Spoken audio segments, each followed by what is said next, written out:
Oh, yes. Oh, ho, ho, ho. Yes. Oh, ho, ho, ho. Yes.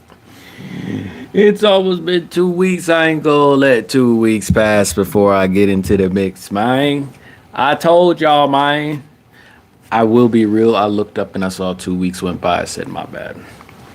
I had to say my bad. I didn't realize 2 weeks went by that fast. But either way, I did tell you guys we were streaming on the next big day of college hoops. So I missed that first day, but technically, what is it? Thursday. Today's Thursday. We got a big slate of games today anyway. So I figured jump on the live stream. Let's run this live stream real quick and then get off in time because the LSU Texas game comes on at 9 p.m. for me. So I figured this is probably the perfect time to stream. All the other games, not really too interested in. TCU got the win yesterday. Marta Suarez went off. I'm kind of pissed that Marta went off against a team with a losing record. I kind of wanted to see those type of performances against OSU and TTU. But I still stand by my Marta Suarez pick, by the way. Definitely still stand by that. Gianna Neepkins, by the way, is still shooting 50, 40, 90. Mystics, Friday is a good day to catch a fade. Friday is a good day to catch a fade. I still need the Mystics to pick up Gianna Neepkins. I feel like the Mystics might pick up Gianna Neepkins. It's just so weird trying to calculate these teams' IQs, especially when it comes to the draft, because you don't really know what these GMs are thinking or what they think is the right idea, because they mess around, pick up a player that you don't need. But if you picked up Sony with the third pick last year, which was the correct pick, this is exactly what you wanted to do. That means you have to pick up Gianna Neepkins because we need a 3. And technically, you can interchange Sony, even though Sony doesn't play a lot of 3. You can play her at the 2-3 spot, change that with Gianna. I feel if you want to go young squad like they've been doing, might as well pick up Gianna Neepkins, put her as the mainstay 3. If you're keeping Emily Engsler, bring her off the bench. You know what I mean? So, I got so much fluoride in my mouth. I'm so sorry, but that's why I got the water. I need to drink it, but give me 1 second. I need to go wash this.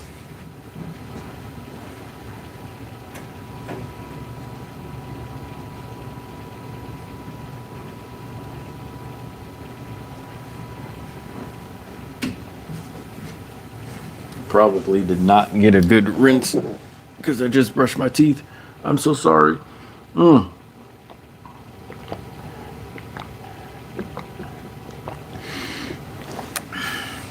I got to work out later too, so I got to drink that. So this is what we're going to do this live stream. Pending that it looks like the WNBA is heading towards a lockout. Now, this is not a player-induced lockout. That's what I will say. And I think that's what most people recognize as well. The players have nothing to do with this. This is what the league wanted for time, in my opinion. The WNBA wanted to come to a point where they could say the players are being unreasonable.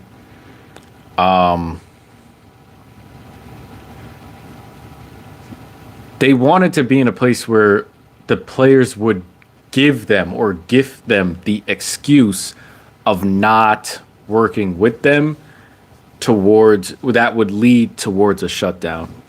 This isn't anything new or different that I've said on this channel, as you all know. It's weird because you have a company like WNBA powered by the NBA, which has been plotting on the WNBA's downfall for a while now. Maybe not plotting on the WNBA's downfall, but it served the NBA's best interest to keep the WNBA in the red. Even though I believe the WNBA has not been in the red, or there have been times where the WNBA wasn't in the red. It better serve the interests of the NBA for the W to be in the red. So when we talk about things like the W's never turned a profit and whatnot, and we can't see the finances for that, I'm willing to bet that the W's turned a profit. Obviously, all numbers have showed that they probably have turned a profit. You feel me? Let me pull up. Let me go back so I can pull up. Oh, we got a bunch of things to talk about here. Someone made a mock draft. I think this is the same. Ro, I'm gonna give you a shout out. Trust me, we'll get to that. Sorry, let me pull up the list that I want to pull up. Marina Mabry popped off for 47 points at Unrivaled Philly. I was supposed to be there too. That's crazy. Shouts out to Marina Mabry. 47 points. I made a tweet that said, this would be Sabrina Ionescu if she just learned how to effing dribble. I stand by that tweet. I might want to pin that tweet. I know black. Imposible. I know black. Negro nunca. Try to salsa that shit off. Where's the list? Here it is. I think that. Yeah, I think this. Okay, this is it. This is January 12th. Did we already go over this?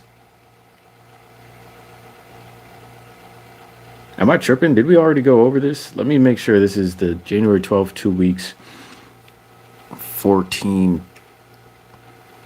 Damn, has it been that long since I haven't posted? I'm so sorry. I just want to make sure I have the right list. I think I do. All right. Yeah, I guess that is the right list. Really? Have I been looking at this list for that long? 2 weeks this shit been sitting there? I just found out Jasmine Paolini, by the way, has African roots too. I think has Ghanaian roots. So now she's even more bae. That's neither here nor there. Anyway, back to the WNBA topic. Again, I believe this is what the W has wanted for a minute. They wanted to be able to get to a point where they don't have to do anything and they could just let the league die on its own. Part of me, there's either that, right? That's one of my theories. The other theory is that they really do want the W players to bend the knee, not so much as in a malicious way, but just so in a way that again allows them to keep the W in the red. They want the players. I think they're going to be more stubborn about giving the players. I think they want to move the players to the point where the players say, well, they're not budging. We might as well take this deal. That's where I think the W wants to push the players. You see, I think they want to push them to the point where it's like, you know, the tactic of hard stopping, saying you're not going to budge is like take it or leave it. That's kind of what the league is doing. And I think they're hoping that the players take it. You know what I'm saying? But from what it looks like, and really what I hope that the players continuously do, is stand on business and don't take the BS deal, because it's the same deal from 2020. Don't take the BS deal. Continue to stand on business. Even though the W's pulling that take it or leave it campaign, leave it. It's better y'all leave this shit, because again, I think if we're playing chess here, the W players need to understand that they can make the companies that sponsor some of the players fight for them. So as long as they understand they have that card to play still, I think they'll be okay, because I think these companies will put pressure on the NBA to be like, hey, you better follow the players' demands, because we need to get this product on court. We need to have our player pushing this on court. Asia has a signature line now. Sabrina obviously has her signature line. And also Sabrina isn't playing Unrivaled. Asia's not playing Unrivaled. Angel has her signature line from Reebok. So I hope that the PA understands that you still got that card to play where you can make corporation fight corporation. You see, you can use big brother, if you will, or big sister, if you will, to say, yo, NBA, give them what you want. Stop playing games with our money. Because the way you playing games with our money by playing games with the women. So we need our players to be on court, because we got product to push. We got we got engagement targets to hit. So really, I think that might be the trump card that saves this season. Hopefully the W players don't have to play it. But hopefully they're aware that they can play that. And it's one of those cards where they shouldn't say anything about that. They should say nothing about that. Let the corporation, let the sponsors talk for you. Don't say anything. Don't say, oh, well, this person, don't say what I'm saying. Don't say, oh, this person has a signature line. It behooves everyone that she's on the court. No, no, no. You don't say a damn thing. Let Nike say that. Let Nike send that encrypted email to the NBA saying, hey, just give them what they want. We need eyes on this line. We got 2 signatures coming out. We got, you know what I'm saying? We got merch that we're trying to sell that we sponsor now. We need that on the court. Let the corporations fight the corporations. Don't say anything about that.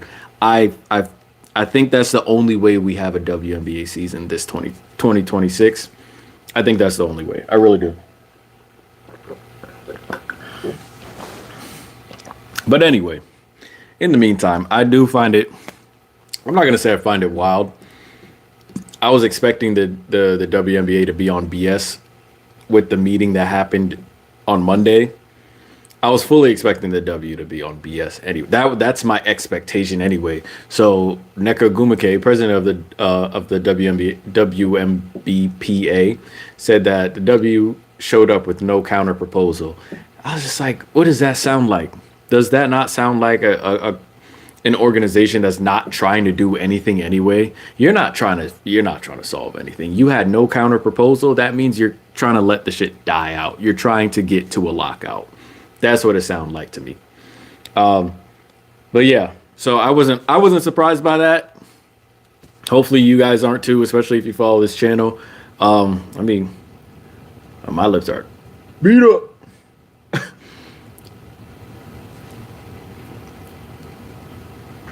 Yeah, hopefully no one that follows this channel is surprised by that. We know what type of timing the W's been on. So we're just going to continuously watch these college basketball games, talk about a mock draft that might be a fantasy mock draft at this point, but it doesn't matter. We're going to go ahead and hop into this list. I swear, did I cover this? I might have covered this list last time. If 13, 14 days, 2 weeks ago, 29, 20. I might have covered this. Yeah, I might have covered this 2 weeks ago. So should we just look at the top 10 player list in the first round? Well, let's just go over this again. Let me take out the monofocal. Let's just go over this again. So first round projection coming from W Basketball Blog, posted by EJ Arrow on Twitter. Number 1, they had our fam going to Dallas. Now, I think in the last stream we talked about how it is very feasible for AZ Fudd to be going number 1, to be the number 1 draft pick. I think that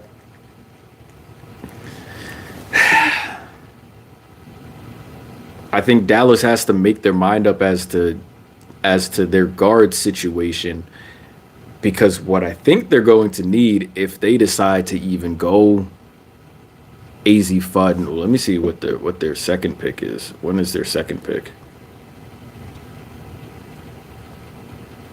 Lord, they don't have a second pick till the 3rd round. The 33rd pick, Dallas has another pick. And you have no 3 in Dallas. You have no wing. You don't really have a wing in Dallas.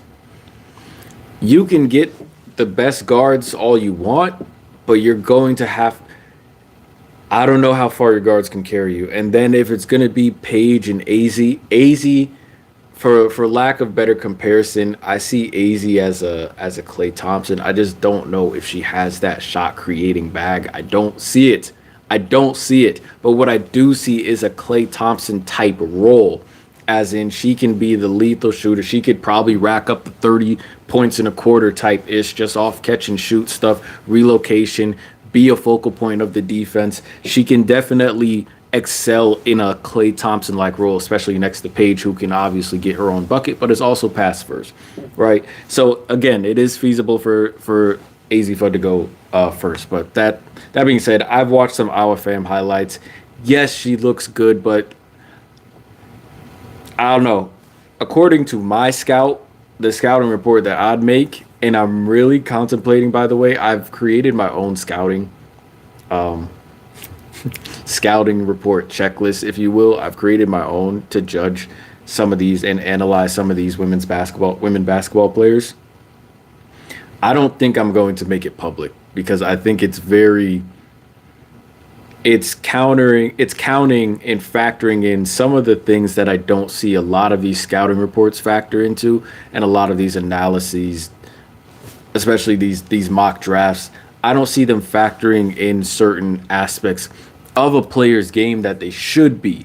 So I think a lot of these mock drafts can end up miscalculating this player.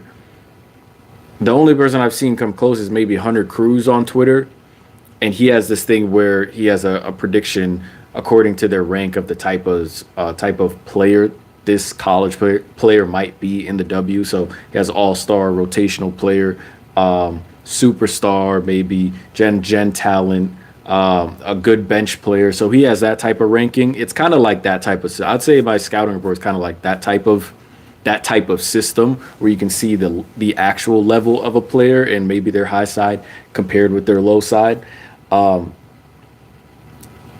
If I was scouting our fam, I don't think she would be that high on my own scouting report. I think she would be somewhat mid level to the point where AZ Fudd might sneak in above her. You see, so I just don't know if AZ Fudd. I'm willing to say AZ Fudd has a better understanding of the game than our fam, but I'm not saying that to say our fam doesn't look promising. I can see the potential with our fam, but at this point in time, I think AZ might be the more polished player, especially in her role. Say all that to say our fam was predicted first to go to Dallas. Anyway, moving on to number 2, Lauren Betts to Minnesota. Lauren Betts, in my opinion, is not a top 10, she's not Lotto. She's not Lotto. I think I'll maintain that the fact that she's not Lotto. The only reason I won't say that she's not a top 10 player is because some teams, just according to fit, might want to pick up a player like Lauren Betts, not necessarily because of her skill set, but because she might not be a bad piece to add to the team. She might fill the need of a team. So, but in my opinion, I'm not wasting a Lotto pick on Lauren Betts, and she's not there yet. She's not there talent-wise, maybe. Skill-wise, she's not there yet. She's 6'7". The problem isn't that she's 6'7" and that these bigs a lot of the time don't fare well in the W. It's not that. It's just that she doesn't have any skills as a big. She doesn't have any skills as a big. It's not her size that's the problem. It's her skill at her size that's the problem. It's her skill level at her size that's the problem. So, no, I'm not wasting a Lotto pick on Lauren Betts. You can make the argument she's not top 10. I could make that argument that she's not top 10.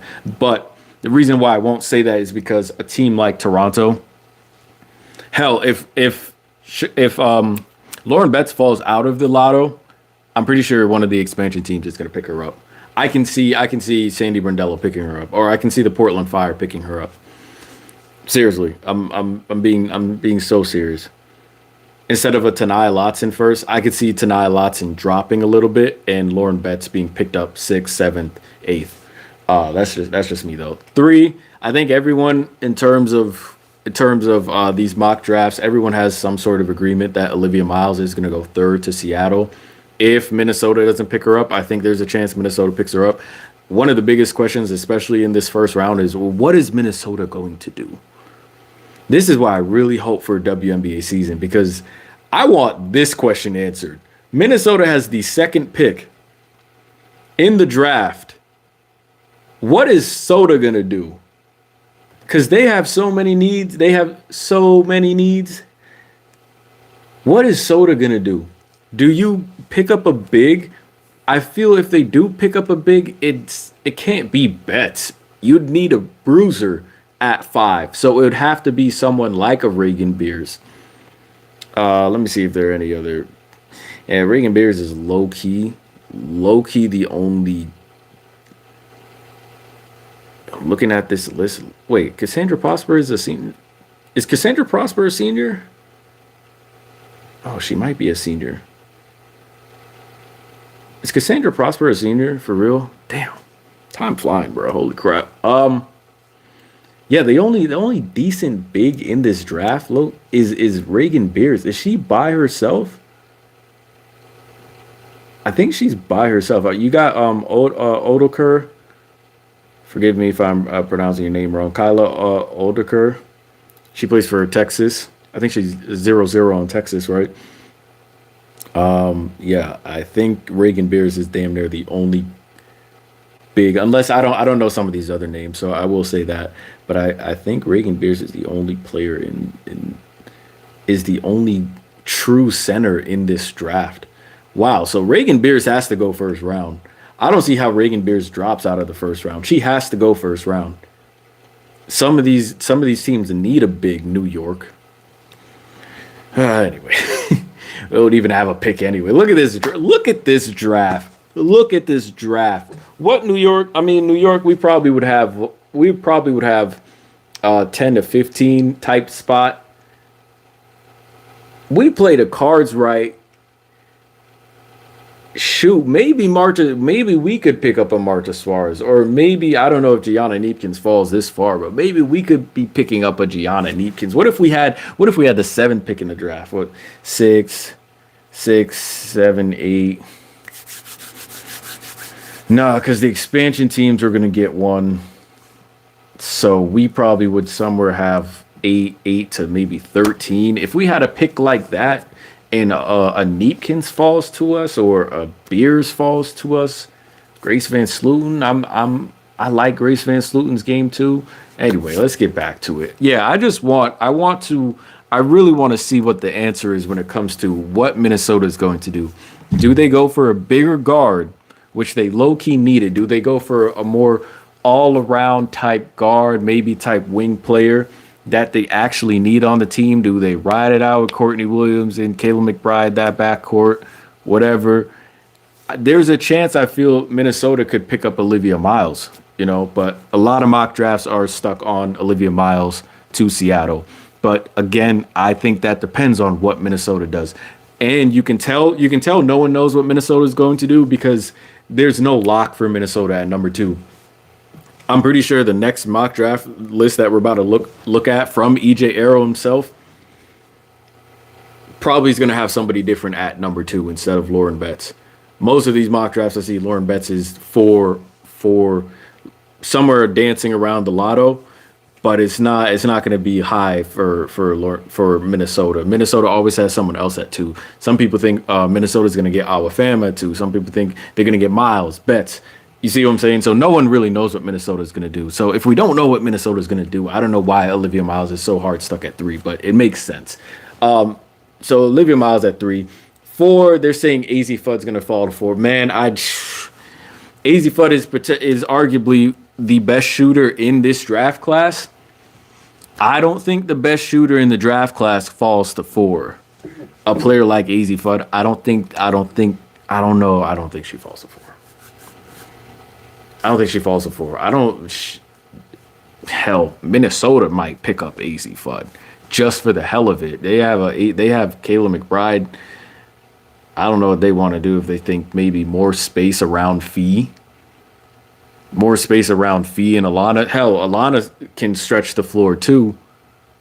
They might say, hey, AZ, come over here. It's like space the hell out of this floor, letting the Fees work 1v1. Hey now, say now. They might pick up AZ Fudd as a BS, but AZ Fudd to the Mystics. I mean, I wouldn't be against it because again, that's technically what we need. We need 3-point shooting. Hell, some of the games the Mystics played last season. If we shot 2 or 3 more maybe attempts. Hell, I won't even say the makes. If we shot 2 or 3 more attempts, 3-point attempts in a game, the outcome might have been different just because other teams would recognize that, hey, we're not afraid to put up this 3. there were games that would have changed with one or two more 3-point makes, but hell, if we just put up 3 or 4 more attempts, we could have. They were already winning games that people didn't expect them to win. So if we could just get more, if you can get more attempts, imagine you get a shooter like AZ Fudd. I wouldn't be mad at it. But I think the reason I want a player like Gianna Neepkin so bad in DC is because I think Gianna is a little bit more well-rounded. Maybe AZ has better perimeter defense, but Gianna isn't a bad defender either. Especially at that 3 spot. You can't really put Sony at the 3. Sony might get a little beat up at the 3. Keep Sony at the 2 because she's so versatile. Get Gianna Neepkins, who I think has more of an all-around game. Still, arguably, Gianna Neepkins, don't get him messed up, 50, 40, 90 on the season, on her last season in college, could make the argument that she is the best shooter in this draft class. Shooting a career like 44% from 3 in college is actually that's actual insanity. So I just think Gianna Neepkins would fit better in Washington. But going to number 5, I wouldn't be mad at AZ Fudd, but I just don't think one, she's falling that far, and 2, I don't think we need AZ Fudd like that. It wouldn't be the best fit. Number 5, and remember, this is just a blog mock draft. They got names in different places that I didn't really expect. Cody McMahon to Chicago. I'm not mad at that. A lot of mock drafts have Flau'jae going to Chicago, and I think that would be the most suitable pick, absolutely, because if, again, Chicago fans, if you think Courtney Vandersloot is your savior, it's that time that shit been sailed, boy. Pack her up. Either Cody McMahon, I'm not mad, but I don't see Cody McMahon going lotto. Cody McMahon is such a good player too. I want her ceiling is. Or she puts the pieces together. She could be a 5th pick. Simple. I'd get behind that. Number 6, they got Tanai Lotson going to Toronto. First expansion team draft pick, Tanai Lotson. I won't be mad at that. For some reason, I have a sense that Tanai Lotson is going to end up in Portland, not Toronto. I don't think, just knowing what I know about Brundello, I don't know if Tanai Lotson ends up in Toronto. Because Brundello likes bigs. I think she likes building her team off of bigs. So I don't know. I don't think Tanai Lotson ends up in Toronto. I think someone else ends up in Toronto, but I don't think this team starts with Tanai Lotson. You feel me? I don't think the team starts with Tanai Lotson. Maybe Lauren Betts.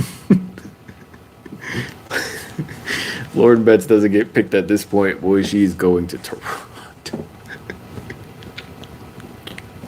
I ain't praying on nobody downfall, but it's just that experiment up there is hilarious to me. I have to laugh at that shit, bro. You got New York fans still support. I have to laugh at this. It's funny. It's funny, bro. It's funny. It's getting fired from a championship team because you're actually bad at coaching X's and O's. I'll say that. I'll keep it specific to that. And Dallas throws the house at you. Dallas gave you their wallet. Has a generational talent there. Is bound to get one of the top 2 picks in the draft. So you have Paige with the power to be bringing in another top tier player from college, and you say, no, I'm going to a different country. Bruh, that is scary. That's scary as hell. Going to the place with the least expectations just so your coaching doesn't look bad, bruh. I don't understand that for a couple of reasons, because Dallas, Okay, they probably don't expect you to win like that in Dallas either, but you have the chance to put together some gen talents there. You can actually work there. Matter of fact, you would probably receive a better highlight just for adding 3 or 4 more wins. Scary. Moving on to number 7. This would be the Portland Fire's expansion team, very first pick in the draft. Projected to pick up Flau'jae Johnson. I don't know if Flau'jae Johnson falls that low. At number 8, they have. I'll just go through the rest of this list because again, this isn't. I don't know really how they base or what they made this list off of. But number 8, they got Kiki Rice going. Kiki Rice at number 8 is a little too high. If you're gonna start your expansion team with a Kiki Rice, cool, I can understand. But that's the only excuse I have for Kiki Rice going 8.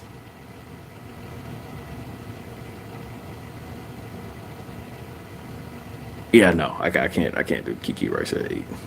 Good guard, like Kiki, but she hasn't developed since her freshman year. So sorry, not your fault, Kiki. You just were let down by your program.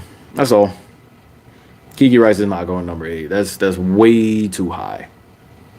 That's way too high for Kiki Rice. No. At number 9, they got Reagan Beers going to Washington. It's one of the projections I've made as well. Y'all know that. Number 10, they have Grace Van Slooten going to Indiana. I don't know why. I just feel Grace Van Slooten out of Michigan State. I don't know if Grace Van Slooten wants to go pro. But again, another player that has just an insane ceiling.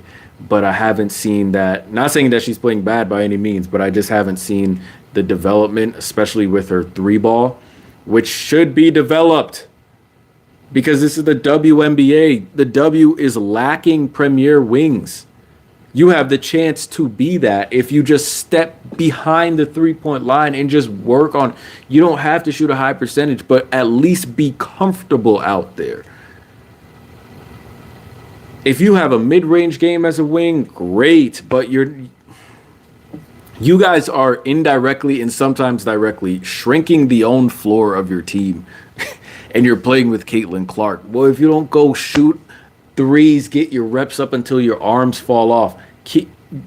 Caitlin already attracts so much gravity. Imagine if you're a knockdown sniper. Now, it does work that Grace Van Slooten is in the mid-range, can probably travel through traffic, kind of like maybe be the connecting point between Aaliyah Boston and whoever down there in the paint, and then kind of be the middleman between the perimeter play by Clark, Airy, Kelsey, if they're keeping, picking pops with Kelsey in the guards would actually be that'd be tough. But it would be even more potent if you could pick and pop Van Slooten with a Kelsey Mitchell, Caitlin Clark, Ari McDonald, and she's now on the 3-point line and you have to worry about that shooting 37%. Bruh, again, development programs, you're wasting the university's money. You're wasting the alumni money. I don't know what y'all get paid to do, but a lot of these players, I'm just looking at the same player they were from freshman year. That's all. 11, Marta Suarez to Washington. That's my pick. Y'all already know that's my pick. One of these picks Washington has to be Marta Suarez. You already know. One of them has to be Gianna Neepkins. The other one has to be Marta Suarez. And I know what people are saying. Oh, Marta Suarez don't look good. Your game needs fixing and stuff like that. That's great. That is true. But again, I'm looking at, I see the seeds. You just got to plant them and cultivate them a little bit. And then the harvest going to be great. From what I see with Marta Suarez, bro, you need that on your team. If you're going to develop that player, you will reap great benefits with a player like Marta Suarez. So yes, one of our picks in DC has to be Marta Suarez. The other has to be Gianna Neepkins. And oddly enough, they got 2 of my picks that I low-key want. Reagan Beers, Marta Suarez, Gianna Neepkins. Fixes the big problem because I don't know if Stephanie Dolson's going to be back. We can pack up Steph Dolson. No disrespect, but if I had to choose between Reagan Beers and Steph Dolson, Well, to choose between Reagan Beers and Steph Dolson, man, get him. Pack up, bro. Just let me go with the young gun who could actually finish a layup. Now, the 3-point shooting by Steph, I don't know how Steph. I swear, as soon as I started like hating on her, Shorty started shooting 41% from three, and I don't know. I don't know. Like I appreciate the 3-point shooting, but we need a big that can actually dribble on a pick and roll, finish a layup, be a big post presence that might demand a double team here and there. Leave Sony on the perimeter, Georgia Amore on the perimeter, Gianna Neepkins hopefully on the perimeter, Marta Suarez who can be a stretch four on the perimeter, and now you have to battle with Reagan Beers down low. Are y'all picking up what I'm putting down? Did I just cook? Hold on, I just add some spice on. Talk to me nice. Georgia Amore, Sonia Citron, Gianna Neepkins, Marta Suarez, Reagan Beers. Hey, with me, don't without me. Talk to me nice, bro. That is a lineup. We just need a couple of vets in there. Maybe you want to run a couple of young guns. I don't, but for a young gun lineup, hey, oh whoa. For a young gun lineup, bro, you need a couple of vets in there. I think that would be enough to entice a couple of vets too, because they could be like, okay, the young guns run laps around those main starters. We come in, beat up the bench, and shit. Excuse me. Come on now. That lineup low key nasty. Just imagine if it was Sarah Ashley Parker's. Imagine if it was Sarah Ashley Parker. Imagine if it was Sarah Ashley Parker at the one, bro. How tough would that be, dog? Sarah Ashley Barker, Sonia Citron, Gianna Neepkins, Marta Suarez, Reagan Beers.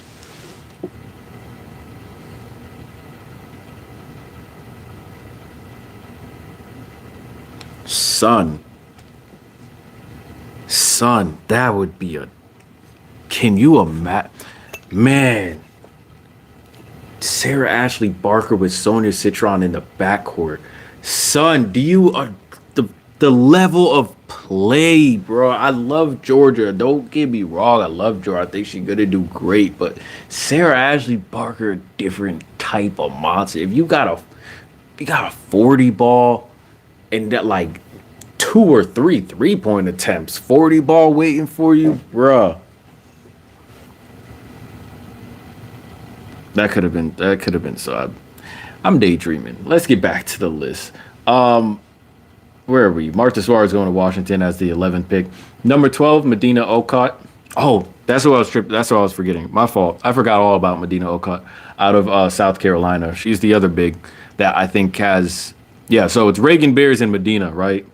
Those are the two bigs that we can all agree are probably the best bigs in this draft, probably most skilled bigs in this draft. Medina Okot has such a high ceiling. I could see a lot of mock drafts had Medina Okot going to Indiana. I don't know how I feel about that. That kind of depends on Indiana's free agency.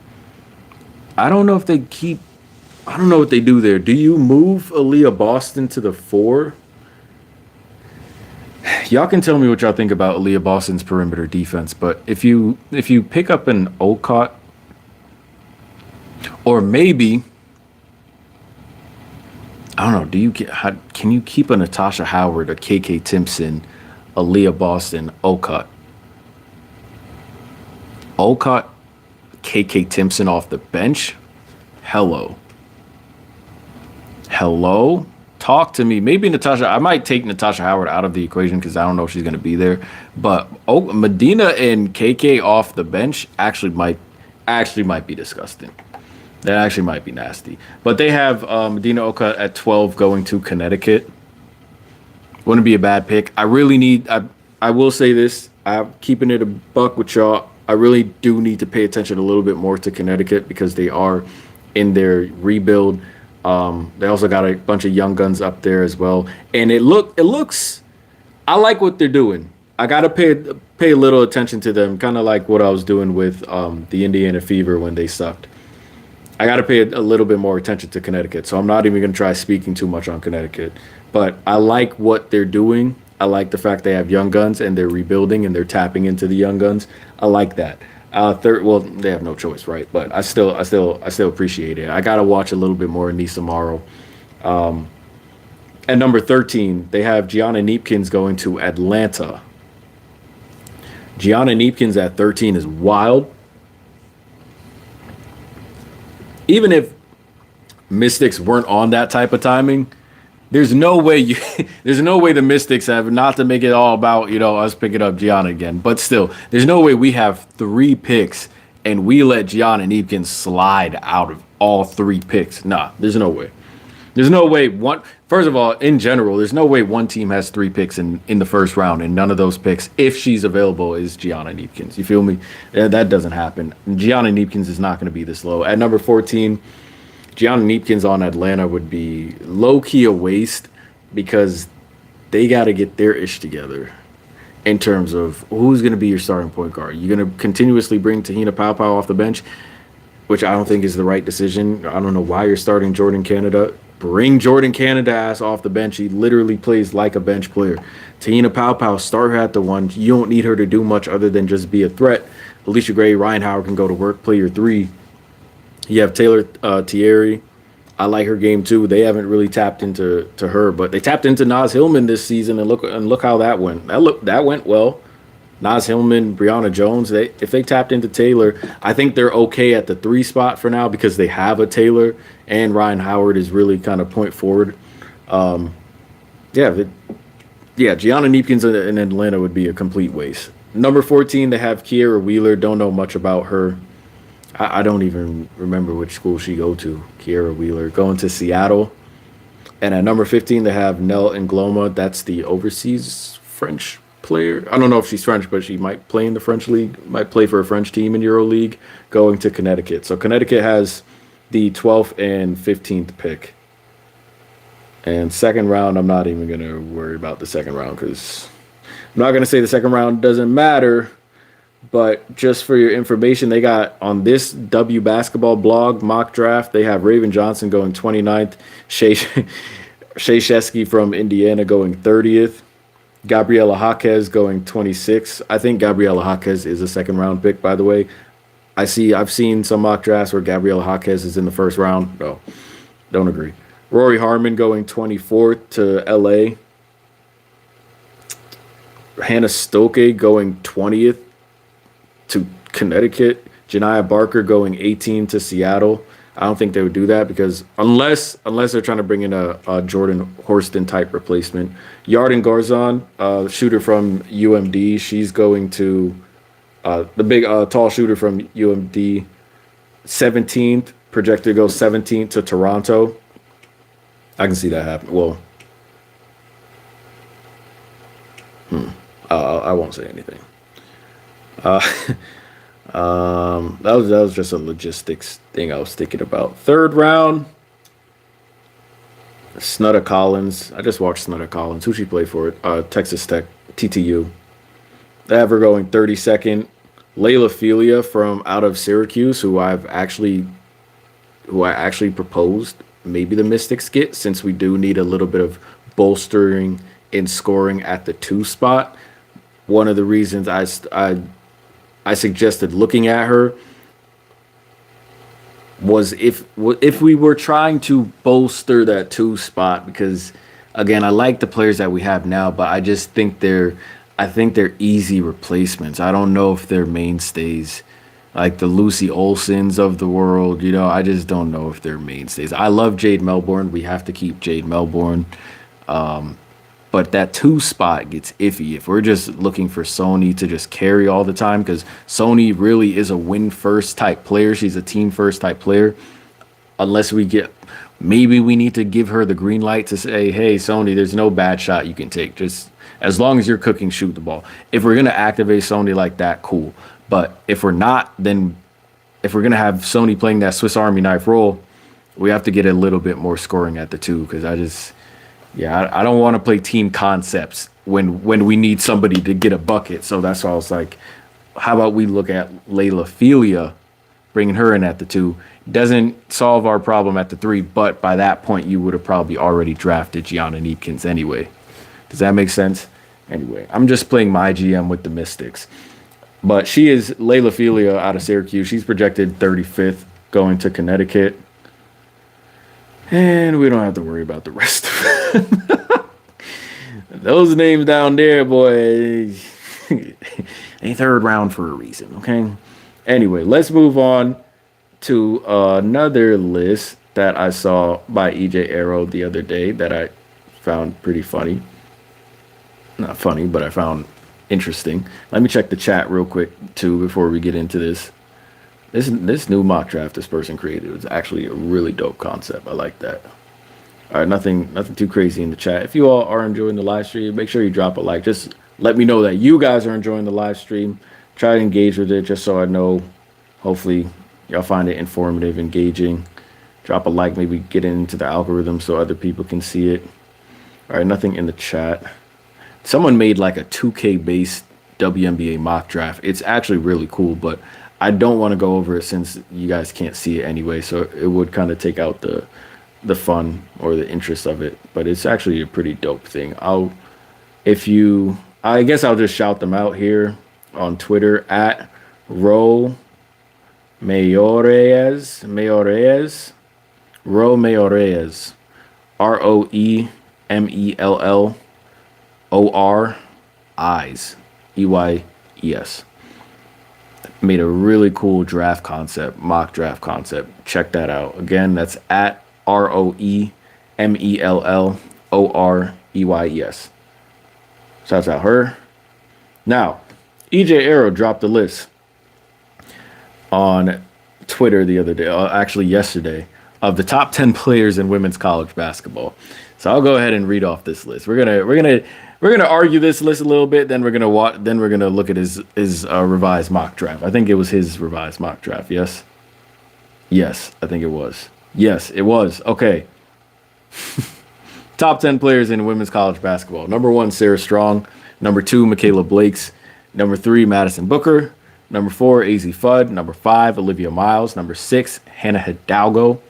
Number 7, Joyce Edwards. Number 8, Lauren Betts. Number 9, Michaela Williams. Number 10, Audi Crooks. All right. Well, first thing that catches my eye is Michaela Blakes at number 2. Way too high. In no universe will you guys ever see me put Michaela Blakes over Hannah Hidalgo.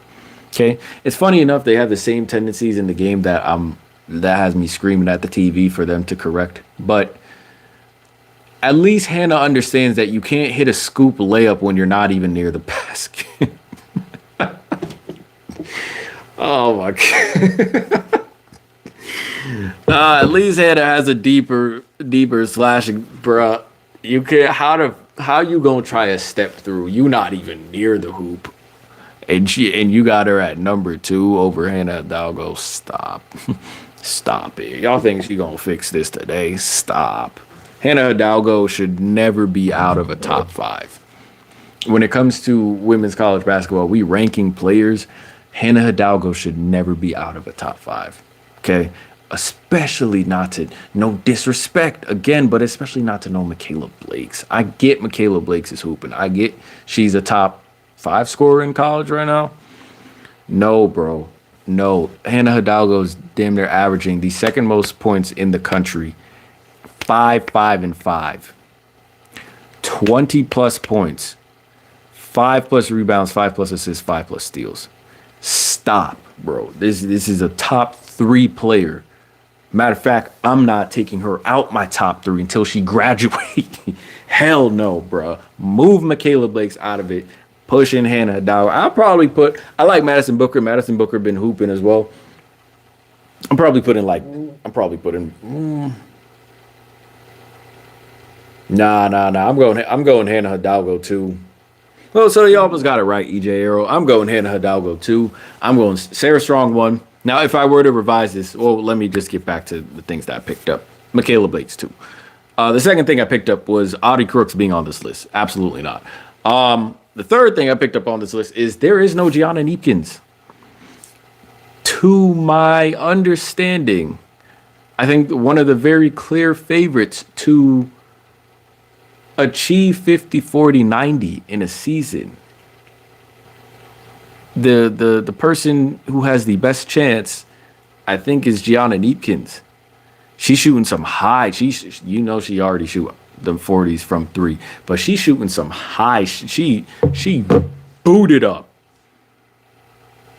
How you have a player about to achieve a 50, 40, 90? She got what? One more month to go, and she barely get to the line like that. So Gianna, if you're doing that shit on purpose, I see it. But she's damn near shooting 50, 40, 90, and she's not a top 10 player. Gianna Neepkins is a top 10 player. I'm Audi Crooks over Gianna. Nope. I'm going Gianna Neepkins every time. Lauren Betts at 8 is exact. Yes.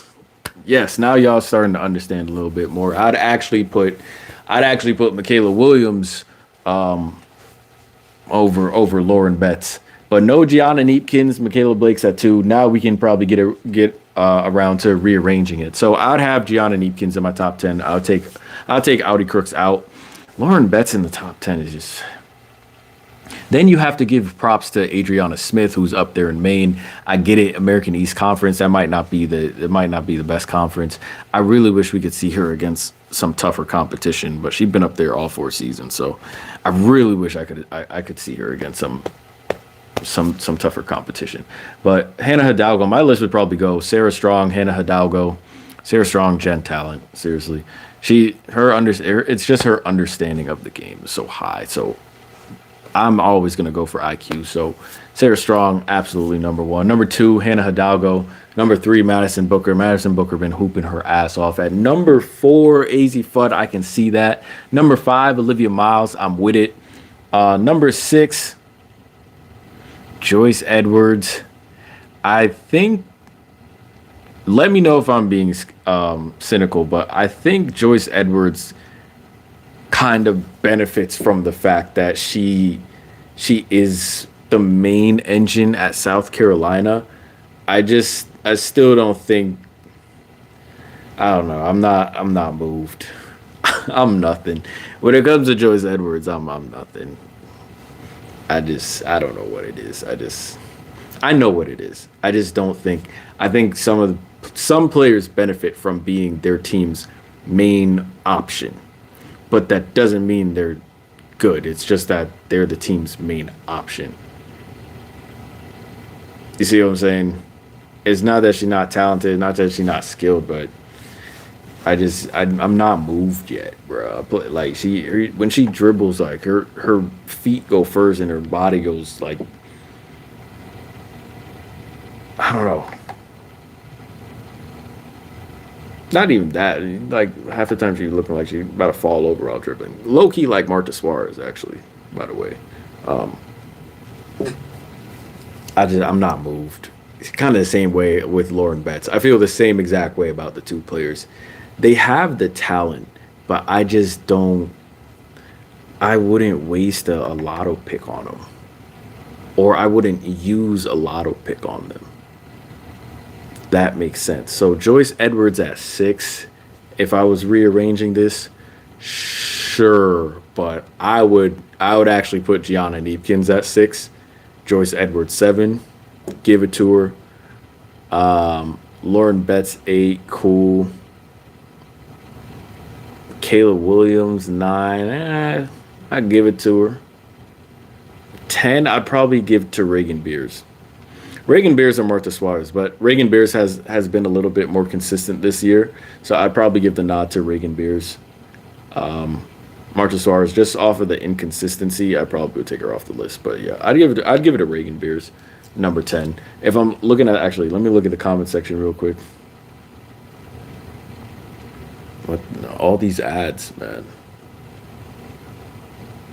Someone made a list. Overall individual impact on offense and defense that represents points contributed over a league average player.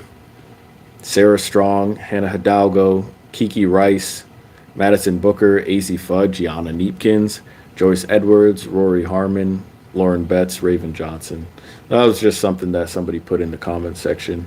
Booker and Fudd are 2 and 3 in whatever order. Not putting Fudd over Hannah Hidalgo again ever. That most guards I'm not putting over Hannah Hidalgo. I'm just not, bro. She's make the argument she's the best guard in the nation. And you can't. Not at this point. If you wanted to do that 2 years ago, okay, have at it. But not. Hannah Hidalgo is by far my number one pick when it comes to guards. Um, let's see. Anyone else? Yeah, some people are complaining that Gianna Neepkins isn't on the list. Some people are saying Crooks shouldn't even be top 10 because she can't guard anyone. Behan says, "Y'all know my condition."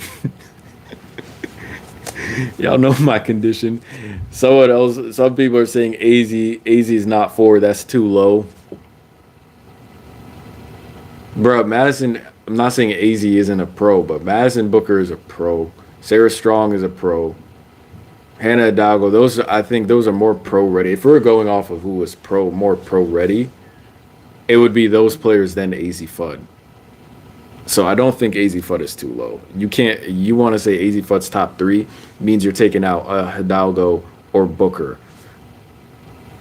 But you really want to take out. We would have to be at consensus that AZ Fudd is the best shooter in college if you wanted to take her out for Hidalgo or Booker. So y'all have to decide. Y'all have to make your mind up. Regular plus minus Journal Award. Okay, seeing what someone else says. All right, so same comments, and now we're back to the ads. Okay, so that was just a little top 10 women's college basketball pick list from EJ Arrow. Now we're gonna get into his mock draft, just because they're pretty good references in terms of the names. I believe this is just the first round. Yep, just 15 picks. So without further ado, we're going to do this mock draft, and we're going to get off because that LSU-Texas game is on in 15 minutes. So trust me, yes, I am aware, but I do appreciate you all checking out this live stream and hanging with me. Without further ado, let's go ahead and get into this mock draft. EJ Arrow's latest. This was posted about 10 hours ago. We got AZ Fudd number 1. I like it. I like it. I think we can all agree now. AZ Fudd, again, very viable option for number 1, very feasible option for number 1. Keep your star player happy, keep the family together, and now you can really that 1-2 punch. Let's not act like that 1-2 punch ain't potent. If you want to build around Paige and AZ, have at it. I'm supporting that, because really all you need is a wing. I like Maddie Segrist. I like Louisa. I like Lee Yuru too. I actually really like that front court. You need one more attention grabber. You feel me? You need one more attention grabber. I like that. I like it. If you might be able to cook, man. Anyway, number 2, he has Lauren Betts to Minnesota. Again, the question is, what type of strategy is Minnesota on? I'll try to keep my eyes peeled for that from anything coming out of the Minnesota camp, because you guys can also like send this stuff to me. If you're on social media, if you're on Instagram, tag me in some stuff. If you see a certain scout at a Minnesota scout at a college game, man, tag me at Hendrix Hoops, same as my YouTube page. Let me know. I'm trying to get a read on Minnesota, and I really can't right now. So number 2, Lauren Betts, again projected to go to Minnesota, even though she's not even a top 10 talent. Yeah. If Minnesota's looking for a center, it would have to be Olcott or Beers. It would not be Bet. If you want to rank, how about we rank them? Reagan Beers, Olcott, Medina Olcott, Lauren Betts. I'd probably put, because I made a tweet earlier. I like Medina. Medina got a game. But you know why I give Beers the edge? I'd probably put Beers first. That IQ. It's that IQ. I see more of an understanding. Not saying that Medina has a lot of finesse. I'll give her that. She has a lot of finesse. Her finesse makes up for a lot. But that understanding of the game, I'm always going to go for. I think the higher IQ, Beers has the higher IQ. Medina Olcott, finesse, skill level, probably higher than Beers and Betts. So she's going to be at 2. And then third would be Lauren Betts, because Lauren, out of these 3 bigs, Lauren Betts is the only one that doesn't understand how to play big. She doesn't understand her own position. Not even the best big in the first round. It's crazy. It's actually crazy. How the hell you a big? You don't know how to play big. You basketball interns. You assistant basketball operations coordinators. You're getting paid good money for nothing, wasting the people their money. Lord Betts has one post move, and Reagan Beer sat on that shit all night. It just watched her walk from Cancun to Maine all night, and no one thought, hey, you know what, Lauren, let's work on the drop step going the other way. No one said anything. So I've just been watching Lauren Betts drop step all season going to the same direction. All right, buddy. Number 3, once again, Olivia Miles, mainstay, going to Seattle. I will be real. It's starting to annoy me that the fact that, again, I really question people's analysis in their eye. How can you, if it's a fit thing, I get it. But if it's a fit thing and you're looking for a big, Betts wouldn't be the best pick anyway. It would be Medina. It really would be, especially for what Minnesota has on our team. It would be Medina, because obviously, I wouldn't say pace is a major problem for Beers, but it poses a problem. The pace of the game poses a problem. So kind of like Steph Dolson, which is also part of the age too. You could run circles around her out on the pick and roll. She's getting cooked on the perimeter. Beers, I don't see that as much, but pace can be a problem. Then you pick up Medina, bro. I've seen Lauren Betts in the pick and roll. Do what you want to do, Minnesota. Do what you want to do. But I'd be surprised. I don't think she's a lotto pick. Miles going to Seattle at number 3. This is interesting. Our fam, EJ Aero got our fam, is projecting our fam to go to the Mystics at number 4. No, I don't want that. I don't want that. Yeah, I don't want that. Absolutely not. You guys can keep that gen talent. It might be a little cheat code though. Hold on. Let me think about this. Let me think about this more in depth. Our fam, she would play that. Do we put her at the 3? Because you can't play 4. Kiki at the 5. I don't really trust Kiki at the 5. Kiki. Nah, because then you got Shakira Austin too. Can't put Kiki at the 4. Maybe you put our fam's like what, 6'3", 6'4". I think same height as Kiki. Maybe you put her at the 3. That would give Sony a lot more free range too. Hold on.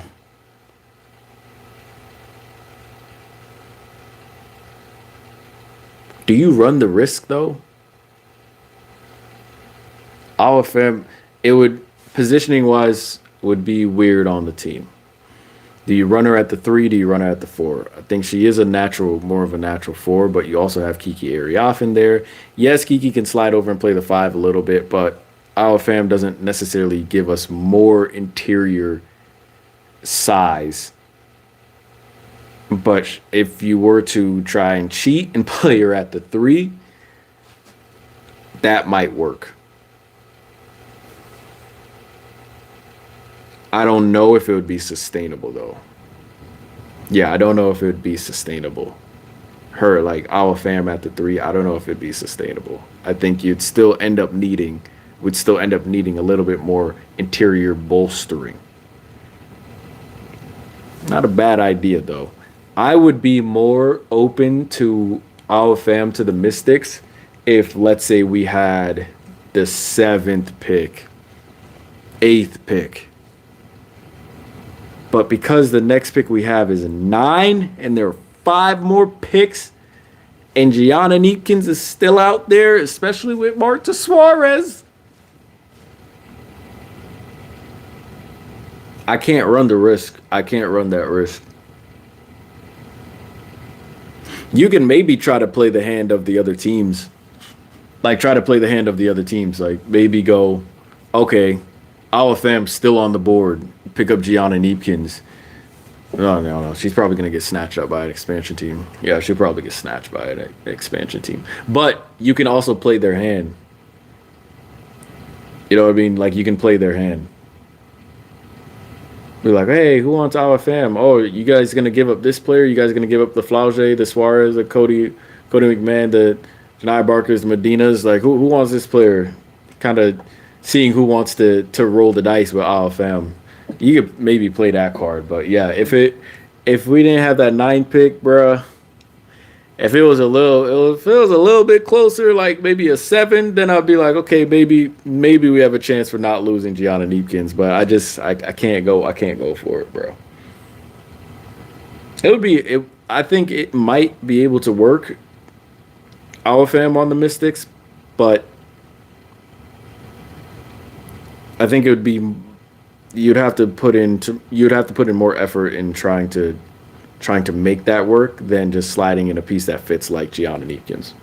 So, number 5, Kiki Rice projected to go to Chicago. I can see that happening. I really can, but that's not what Chicago needs. I don't think Chicago is willing to do that. You can't. You want to replace Sloot. I get it. You better not.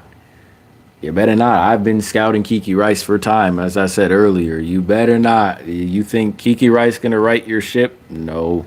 And also, it makes zero sense picking up a Kiki Rice when you picked up Haley Van Lith. Both are guards, limited in their play style. Yeah, good luck. That's 2 construction projects you're gonna pick up. Kiki, yeah, you might as well go. You might as well go Cody McMahon 5 or Flauge Johnson, and just go ahead and pick up Flauge. Oh, actually. Why is no one talking about this? Tanaya Lotson, 5, Chicago. Hello? Wait, hold on. Why is no one talking about that? You get rid of Kennedy Carter, and all these picks have been Kiki Rice, some Flauge, Kiki Rice, Flauge, Cody McMahon. Where's Tanaya Lotson to Chicago? Why is that not the feasible pick? Hold on. Can we talk about that for a second? Why is Tanaya Lotson not the feasible pick for Chicago? Score first guard. Someone that can get you buckets, yeah, maybe might not be able to shoot the 3 like that. But Kennedy Carter, when she was there, she wasn't shooting the 3 like that. She was slashing, getting to her mid-range bag. Why are we not talking to Nia Lotson to Chicago? Run pick and roll. You can give her screens. She knows what to do in pick and roll. Even though people try to give her a hard time for that now, is low key. Tanaya Lotson is exactly what Chicago's looking for. Maybe Flauge Johnson. You pick her up for her 2-way ability. Flauge might be the better pick for Chicago, absolutely. But if you're trying to replace that scoring, yeah, you could give Flauge the green light. But you can also give Tanaya Lotson the green light. You saw her at FSU. You saw what she's been wanting to do. You really put the ball in her hands and tell her, yo, create, go play make. I think with reps, Tanaya Lotson actually could be one of the best playmakers, because once she understands how to manipulate the defense, and also depending on your skyscraper's improvements, they might be reluctant to leave an Angel Reese under the hoop or a Camila Cardoso under the hoop. Now they can crowd the paint because be hectic down there. But you got someone that has to draw, that's going to draw in the gravity of the bigs, especially if they can't hold her on the perimeter. But now you can't leave your bigs, or else Angel is getting that offensive rebound. Potentially Camilla's getting that tip in. Camilla's getting the offensive rebound. Yeah, we need to talk more about Tanaya Lotson to Chicago. Flauge Johnson would work. Don't get me wrong. I'm not saying she wouldn't. She would probably be the better piece, absolutely. But Tanaya Lotson in Chicago could work too, because that's technically what you had with Kennedy Carter. But I can understand you going to Flauge Johnson because she might be a more complete player. I can rock with that. Yeah, but Kiki Rice at 5, no. Kiki Rice is not helping you at Chicago. Kiki Rice is not helping you. That'd be like drafting another Haley Van Lith, really. Number 6, he has Flau'jae Johnson projected to go to Toronto. That would happen if a Kiki Rice got picked. That would happen if Kiki Rice did get picked to Chicago at number 5. Flau'jae Johnson's probably going to Chicago. Number 7, Marta Suarez to Portland. Expansion team, second expansion team pick. I hope Marta Suarez doesn't go that early. I think she might be slept on by some of these teams. If anything, they probably are accurate in the fact that she would probably be picked up by the expansion teams. But I hope they sleep on her. I really hope they sleep on Marta Suarez. I need her to fall to 9. I need her to fall to 9. Holy, if they picked up Marta Suarez before 9, it would be a bad day. I might shed a tear. At number 8, they have Gabriela Jaquez. Once again, we have Gabriela Jaquez in the first round. I don't know what you guys see. She having a good season, yes. Is she a first round talent, Jaquez? She'd have to prove that to me. She'd have to prove that to me. I don't. First round, not even late first round, middle of the pack first round, still before Gianna Neep. No. Gibberish. Gabriela Jaquez, Golden State Valks. Valks aren't the. Nakase doesn't give me the type to pass over Gianna Neepkins or Marta Suarez. Hell, how the hell did the Valks even get through the season with no offensive player on the squad except for Veronica Burton? And don't give me the Janelle Salon shit, bro. I broke. Don't non-believer. I'm nothing. No. You had no offense. You had no offensive player in Golden State. How the hell did they get through? Y'all scouting reports must be. I don't know what these scouting reports say, boy. Please shoot the ball. What the I can get a half contest, shrink the floor. We're out here running 2K automatics. Where are we? Golden State picking up Gabriela Jaquez. Yeah, I see Gabriela Jaquez going maybe early second round, late first round, if anything. Number 9, Tanaya Lotson to the Mystics. That would only happen if all these picks. If Tanaya Lotson, I will be real, might drop in this draft. I think it would be a mistake if she drops in this draft. You could tell the education and scouting level, analysis level, if a Tanaya Lotson drops in this draft. I don't see why she should drop in this draft. But Tanaya Lotson, what I think should happen to Lauren Betts might happen to Tanaya Lotson. I can see Tanaya Lotson dropping very late in this first round or even into the second round. So be on the lookout for that. Tanaya Lotson might drop in this draft. But I wouldn't be mad Mystics picking her up. Maybe that's our scoring at our 2. But we only do that if Marta Suarez is not available. Number 10, Gianna Neepkins going to Indiana. Please don't let that happen. That's more shooting. That's no. Please do not let a 50, 40, 90 player go to. Indiana almost made the finals this year. Do not let a 50, 40, 90 player go to. Mystics, all you teams before, 10 picks before Indiana. Do not let a 50, 40, 90 player go to Indiana, please. Number 11, Cody McMahon to the Mystics. If we're trying to fill out our 3 spot, I wouldn't be mad at that. But according to EJ Arrow, we would have Cody McMahon, Tanaya Lotson, and Awa Pham.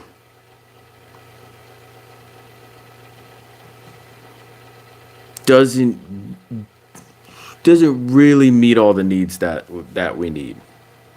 I think Gianna, Marta, Reagan would be a little bit more in terms of like completing what we need, or a Gianna, Tanaya, Beers, or Suarez would be more so completing what we need. With Marta, it does get a little bit technical because she's not necessarily a 5. She definitely can't. I don't think she can bang at the 5 like that. Kiki might be able to. Her strong but Marta, from what I've seen, I don't think she can bang at the 5 like that. It's 4 and that's it. So that might be a little issue we have to look through too. But I think the upside of her being a stretch for being able to keep her out of the paint, if we slide Kiki at the 5, or if we want Shakira on an island, especially since Shakira is a lot more mobile 5. Plus, if Marta Suarez is going to be the helping big, I'm not mad at that. So, yeah, Cody McMahon going to the Mystics. She would be filling in that 3 spot. Our fan pick would throw everything off, though. At number 12, Nell Gloma, again, the overseas player going to Connecticut. I can see that happening right off her French team into the new French team, the Connecticut Sun. Number 13, they have Medina Okot going to Atlanta. That's if Medina falls that far. I could see that happening too. If you're gonna replace BG, it might be BG's last season, but if you're gonna replace her, Medina Okot might be the way to go. You can now maybe slide Brianna Jones back to the 4, and it's bully ball if she's at the 4. If you want to run Naz Hillman at the 3,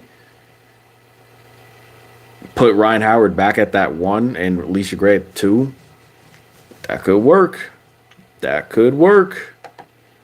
Number 14, Janiyah Barker to Seattle. Once again, that would kind of be like copying another Jordan Orston. And number 15 on this first round, you'd have Raven Johnson as the 15th pick going to Connecticut. Sky would take Neepkins over Kiki. I hope Chicago does. I hope. Yeah, see, that's what I'm telling you. See, there's too many risks. There are too many risks. There are too many risks if we don't pick up Gianna Neepkins before these other teams do. We have the 4th pick. That pick you have to take her off the board. There's no other way. You can make the gamble with Marta Suarez, but you have to take Neepkins off the board. You have to take her off the board. They already peeped. Yeah, we got to take her off the board.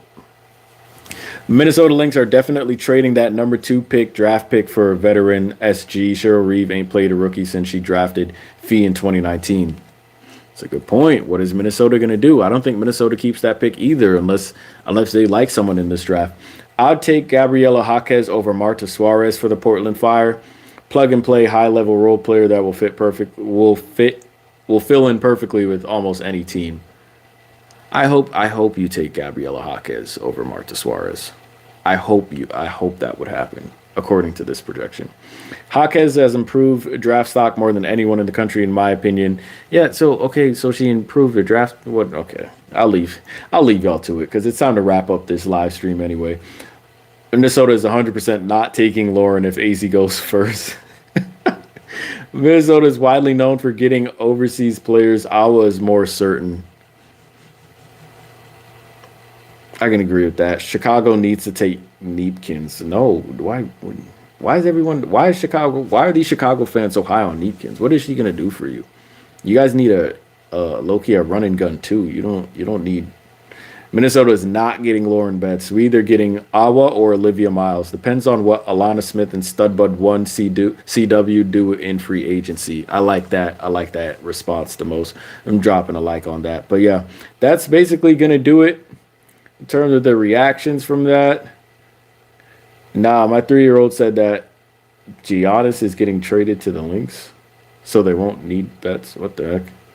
Be careful, they're going to get mad at you because AZ number 1. No, not really. Drafting a backup PG at number 5 is wild, homie. A backup PG at 5. Kiki not no backup PG. Unless they're talking about in the W.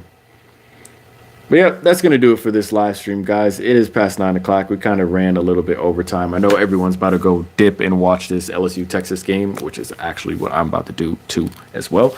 But I want to appreciate you. I want to send my appreciation to you guys. Thank you for checking out this live stream, chopping it up with me, engaging with the content. Until next time, I'll see you guys when I see you guys. Take care of yourselves, take care of other people, and I'll see you guys on the next one. Be easy. It's been your boy Hendrix. Peace.